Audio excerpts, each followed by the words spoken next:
I my beautiful viewers, ಹೇಗಿದ್ದೀರಾ? ಎಲ್ಲರೂ ಚೆನ್ನಾಗಿದ್ದೀರಾ ಅಲ್ವಾ? Welcome back to Lanchana's lifestyle. ಏನಾದರೂ ಸೈಡ್ ಡಿಶ್ ಬೇಕು, ಚಪಾತಿಗೆ ಒಂದು ಒಳ್ಳೆ ಗ್ರೇವಿ ಬೇಕು ಅಂತ ಯೋಚನೆ ಮಾಡ್ತಾ ಇದ್ದೀರಾ? ಸೂಪರಾಗಿರೋವಂಥ ಚಿಕ್ಕ ಕಪ್ಪಲ್ಲಿ 1 ಕಪ್ಪಷ್ಟು ಹೆಸರು ಕಾಳಿದ್ರೆ ಸಾಕು. ಟೇಸ್ಟಿಯಾಗಿರೋವಂಥ ಮಸಾಲ, ಲೈಟ್ ಮಸಾಲ ಹಾಕಿ ಮಾಡೋ ಅಂಥ ಗ್ರೇವಿ.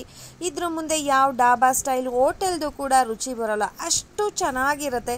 ತುಂಬ ಟೇಸ್ಟಿಯಾಗಿರುತ್ತೆ, ಮಾಡೋದು ಕೂಡ ತುಂಬಾ ಸುಲಭ. ಬನ್ನಿ ಹೇಗೆ ಮಾಡೋದು ಅಂತ ನೋಡ್ಕೊಂಡು ಬರೋಣ. ಸಣ್ಣ ಗೆಡ್ಡೆ ಅಂತ ಹೇಳ್ತೀವಲ್ಲ, ಚಿಕ್ಕ ಸೈಜಿಂದು 2 ಈರುಳ್ಳಿ ತೊಗೊಂಡಿದ್ದೀನಿ, 2 ಟೊಮ್ಯಾಟೊ. ನಾನಿಲ್ಲಿ ಹುಳಿ ಟೊಮ್ಯಾಟೊ ತೊಗೊಂಡಿದ್ದೀನಿ. ಜಾಮೂನ್ ಟೊಮ್ಯಾಟೊ ಇದ್ದರೆ ಅದು ಬೇಕಾದರೂ ತೊಗೊಳ್ಬೋದು. 1 ಸ್ಪೂನಷ್ಟು ಹುರಿಗಡಲೆ,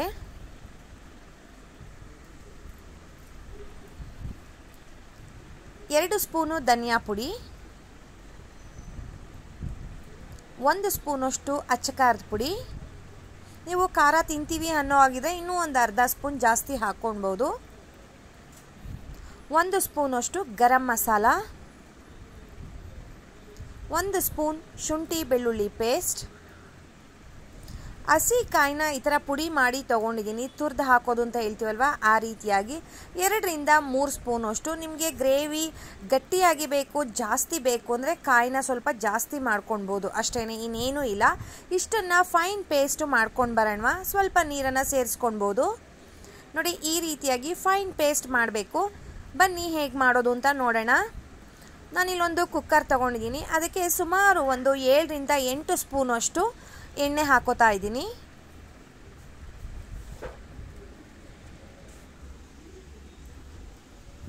ಎಣ್ಣೆ ಬಿಸಿ ಆಗಲಿ. 1 ಪಲಾವ್ ಎಲೆ,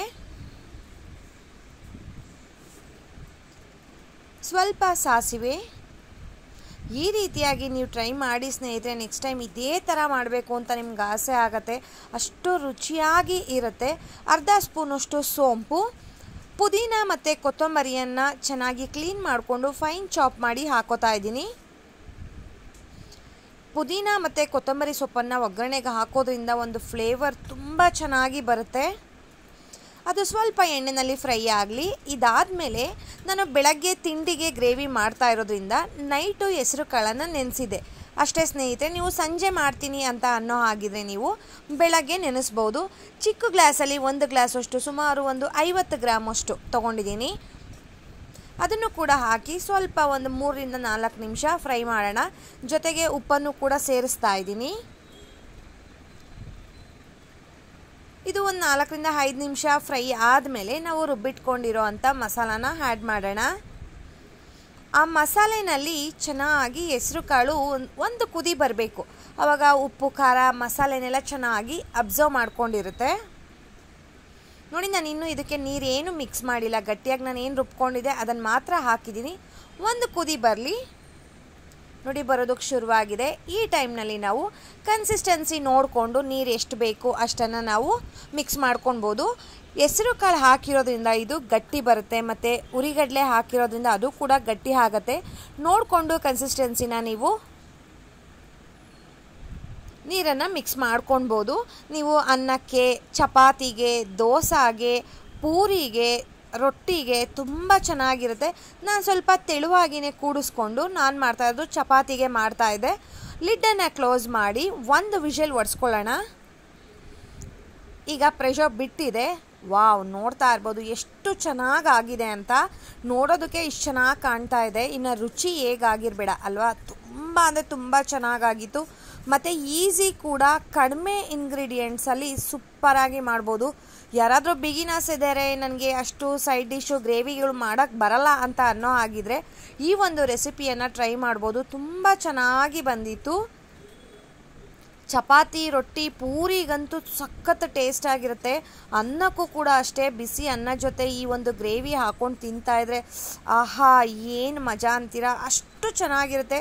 ಇನ್ನೂ ಒಂದು 2 ತುತ್ತು ಅನ್ನ ಜಾಸ್ತಿನೇ ತಿನ್ಕೊಂಡ್ಬಿಡ್ಬೋದು, ಅಷ್ಟು ಚೆನ್ನಾಗಿರುತ್ತೆ. ಬನ್ನಿ ಸರ್ವ್ ಮಾಡೋಣ.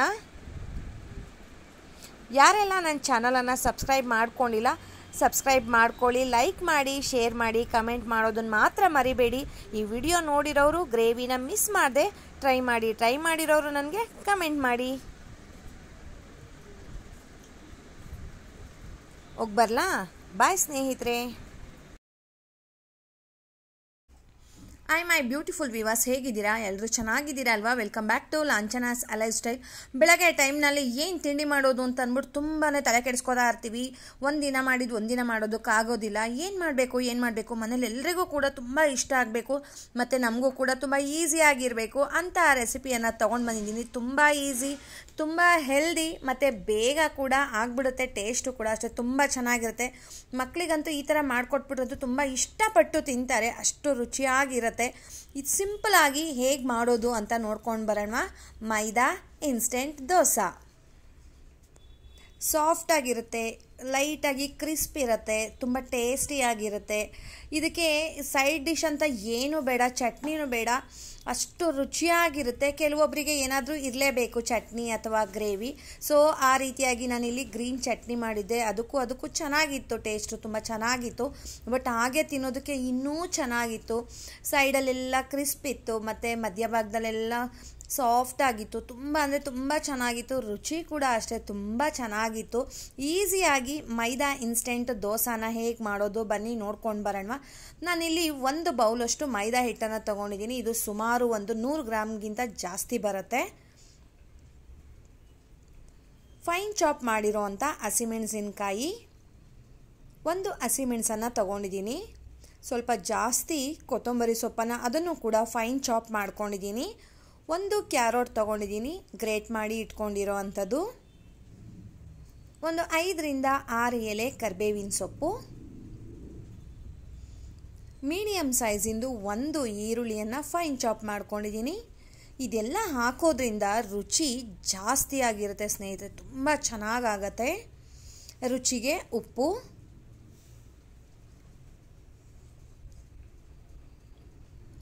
ನೋಡಿಕೊಂಡು ಸ್ವಲ್ಪ ಉಪ್ಪನ್ನು ಕಡಿಮೆನೇ ಹಾಕ್ಕೊಳ್ಳಿ, ಜಾಸ್ತಿ ಎಳೆಯೋದಿಲ್ಲ ಈ ಥರ ಇನ್ಸ್ಟೆಂಟ್ ದೋಸೆಗಳು.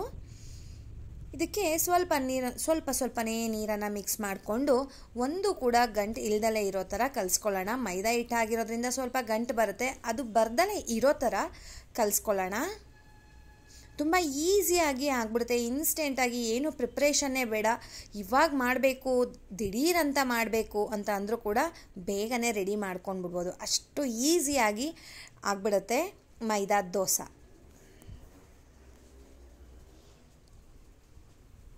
ಸ್ವಲ್ಪನೇ ನೀರನ್ನು ಆ್ಯಡ್ ಮಾಡಿಕೊಂಡು ದೋಸೆ ಬ್ಯಾಟರ್ ಬರುತ್ತಲ್ವ, ದೋಸೆದು ಬ್ಯಾಟರ್ ಎಲ್ಲ ರೆಡಿ ಮಾಡ್ಕೋತೀವಲ್ವ, ಅದಕ್ಕಿಂತ ಸ್ವಲ್ಪ ತೆಳುವಾಗಿ ಇದನ್ನು ಕಲಿಸ್ಕೊಬೇಕು. ನೀವು ಮಾಮೂಲು ಸೌಟಲ್ಲೇ ಮಿಕ್ಸ್ ಆಗುತ್ತೆ ಅಂತ ಅನ್ನೋ ಹಾಗಿದ್ರೆ ನೀವು ಸೌಟಲ್ಲೇ ಮಿಕ್ಸ್ ಮಾಡ್ಕೊಳ್ಬೋದು. ಈ ಥರ ಮಿಕ್ಸ್ ಮಾಡೋದ್ರಿಂದ ಗಂಟು ಕಡಿಮೆ ಆಗತ್ತೆ ಮತ್ತು ಬೇಗ ಆಗತ್ತೆ ಅನ್ನೋದಕ್ಕೆ ಈ ರೀತಿಯಾಗಿ ಕಲಿಸ್ಕೊತಾ ಇದ್ದೀನಿ. ನೀಟಾಗಿ ಕಲಿಸ್ಬಿಟ್ಟು ಇಟ್ಕೊಳ್ಳೋಣ.